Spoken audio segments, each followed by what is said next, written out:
नमस्कार दोस्तों, मैं हूं हिमांशु वर्मा और स्वागत है आपका हमारे YouTube चैनल संगवारी क्लासेस में। तो लास्ट वीडियो में मैंने महानदी अपवाह तंत्र के अंतर्गत जो है महानदी और शिवनाथ नदी दोनों दोनों नदी की सहायक नदियां हैं दोनों कवर कर दिया था। अब हम लोग जो है छत्तीसगढ़ की नदी अपवाह तंत्र के अंतर्गत नेक्स्ट जो नदी अपवाह तंत्र है उसका हम लोग इसमें अध्ययन करेंगे। तो हमारा जो टॉपिक अभी चल रहा है वो है क्या है, छत्तीसगढ़ की नदी अपवाह तंत्र। जो दूसरा हमारा जो सबसे बड़ी नदी अपवाह तंत्र है वो है गोदावरी अपवाह तंत्र। ठीक है, तो इसका मैंने क्षेत्रफल बताया था कितने लाख हेक्टेयर को ये कवर करता है, 39497। तो ये जो है आपका गोदावरी अपवाह तंत्र का क्षेत्रफल होगा। उसके बाद हम लोग देखें, अगर प्रमुख नदियां इसमें देखें तो इसमें है इंद्रावती और सबरी नदी। देखो, गोदावरी नदी जो है महाराष्ट्र वाले क्षेत्र में बहते हुए आती है और छत्तीसगढ़ महाराष्ट्र का बॉर्डर बनाती है। उसके बाद जो है आपका तेलंगाना के साथ बॉर्डर बनाती है। तो ये जो है हमारी गोदावरी नदी है, ये हमारा छत्तीसगढ़ का बस्तर वाला भाग है मैप में अगर देखें तो।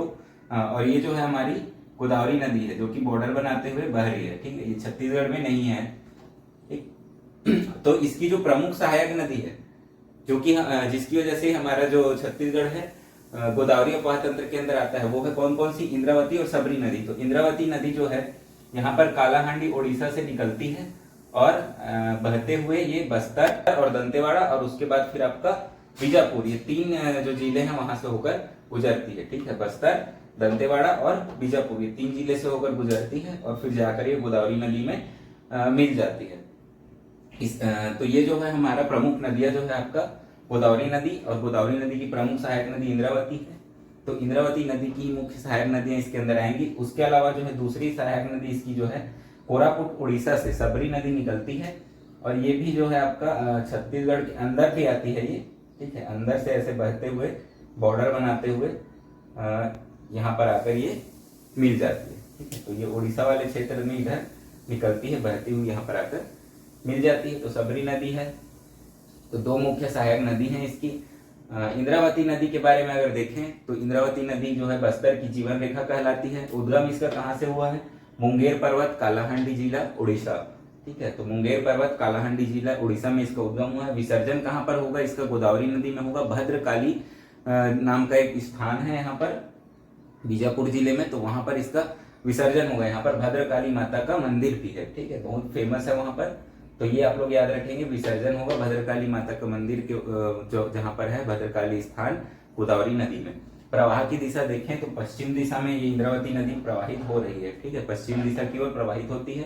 प्रवाह का क्षेत्र अगर देखें तो बस्तर, दंतेवाड़ा और बीजापुर, ये तीन जिले में इंद्रावती नदी जो है प्रवाहित होती है। इसके बाद जो देखें इंद्रावती नदी की सहायक नदियां, तो इसका एक ट्रिक है, ना बोल गुड डांस। ठीक है, ना बोल गुड डांस निक नाची। ठीक है, ना बोल गुड डांस निक नाची। तो ये है इसका ट्रिक। इंद्रावती नदी की सहायक नदी का क्या है, ना बोल गुड डांस निक नाची। ना से हो जाएगा आपका नारंगी, बोल से हो जाएगा बोर्डिंग, गुड से हो जाएगा गुडरा, डा से हो जाएगा डंकिनी, सा से हो जाएगा संखिनी। डांस में डा से हो जाएगा डंकिनी, सा से हो जाएगा संखिनी, नी से हो जाएगा निबरा और क से हो जाएगा कोटरी। उसके बाद ना से हो जाएगा नंदीराज और ची से हो जाएगा चिंता बागू। ठीक है, जो ये ना है इससे हुआ नारंगी, बो से हो गया बोर्डिंग, ल से हो गया बोल से हो गया बोर्डिंग, गुड से हो गया गुडरा, डा से हो जाएगा डंकिनी, सा से हो जाएगा संखिनी, नी से हो जाएगा आपका निबरा, क से हो जाएगा कोटरी, ना से हो जाएगा नंदीराज और ची से हो जाएगा चिंता बाबू। तो ये जो है नदियां इसकी सहायक नदी हैं। अगर देखा जाए तो ये हम लोग पूर्व से पश्चिम की ओर चलेंगे तो सबसे पहले जो है नारंगी, जो कि माकड़ी, जो कोंडा गांव वाला क्षेत्र है वहां से निकलेगी। यहाँ पर माकड़ी है, माकड़ी से निकलती है। ठीक है, और यहाँ पर आकर इंद्रावती नदी से मिल जाएगी। माकड़ी से निकलेगी कोंडा गांव वाले क्षेत्र में, इंद्रावती नदी से आके मिल जाएगी। फिर बोर्डिंग जो है ये भी कोंडा गांव वाले क्षेत्र से निकलेगी और इंद्रावती से आकर मिल जाएगी। इसके बाद आता है गुडरा नदी।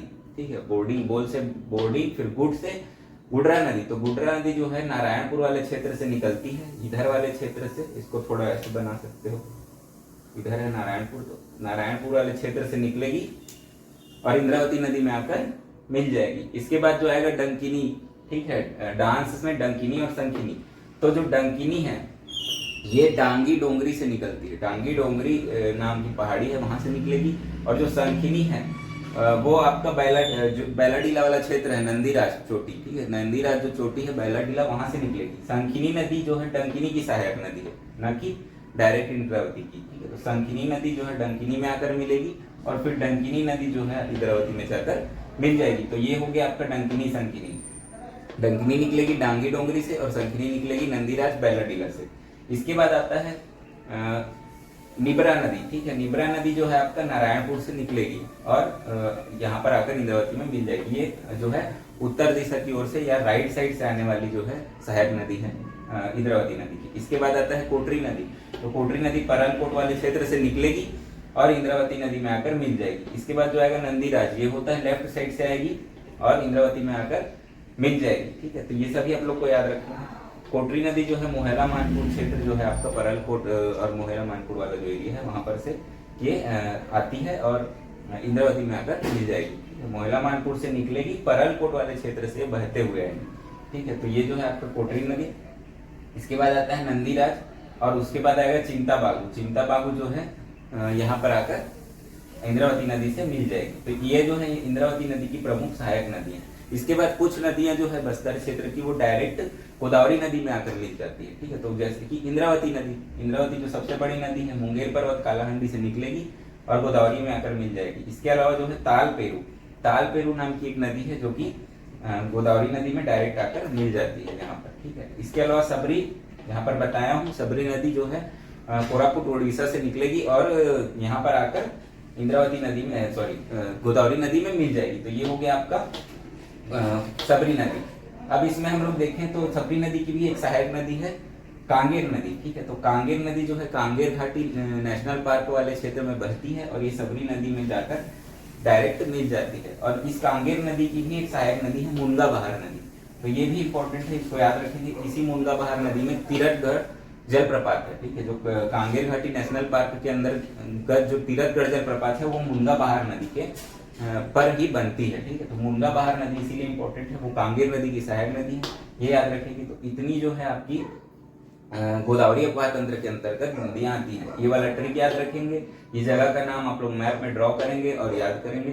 इसका कोई ट्रिक नहीं बनाया हूँ तो ये वाला जो ट्रिक है आप लोग याद रखना इंद्रावती नदी की सहायक नदियों के लिए। बाकी तो ये 2-3 सहायक नदियां हैं, डायरेक्ट याद कर लेंगे। तो छत्तीसगढ़ के नदी अपवाह तंत्र के अंतर्गत गोदावरी नदी अपवाह तंत्र इतना जो है आपका खत्म होता है। गोदावरी नदी अपवाह तंत्र, जो बचा हुआ 3 अपवाह तंत्र है वो भी इसके बाद के वीडियोस में आएंगे, ठीक है। तो इतना आप लोग इसमें मैप में ड्रॉ करके देखिए। अगर वीडियो पसंद आया हो तो वीडियो को लाइक करें, चैनल को सब्सक्राइब करें, वीडियो को शेयर करें। धन्यवाद।